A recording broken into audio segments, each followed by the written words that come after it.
It's been 8 years since Boston Marathon bombing, the most shocking terror attack on US soil since 9/11. And the US Supreme Court is hearing arguments about whether to put Dzhokhar Tsarnaev to death for his role in the bombing.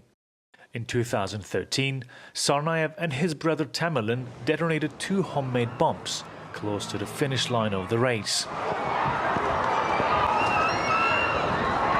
They killed 3 people and injured more than 250 others. Tamerlan was killed shortly after the attack, but the younger Tsarnaev was found guilty of all charges related to the bombing. The state of Massachusetts doesn't have the death penalty, but as Tsarnaev was convicted of federal crimes, he was sentenced to execution under federal law in 2015. Until last year, when a federal appeals court in Massachusetts overturned his sentence.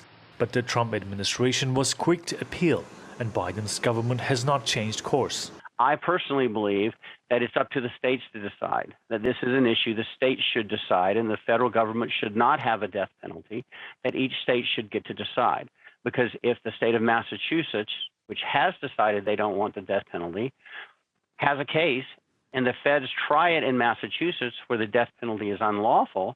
But the history of executions dates back to British colonial rule in the early 1600s. Today, 27 out of 50 states still allow capital punishment, but 3 of them, California, Oregon and Pennsylvania, have a moratorium on executions.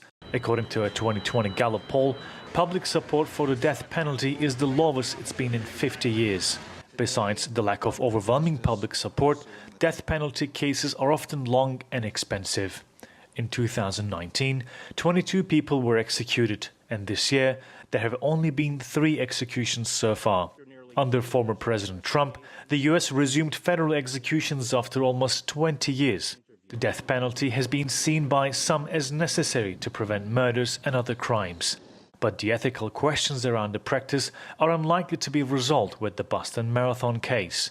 Muttalip Erdogan, TRT World.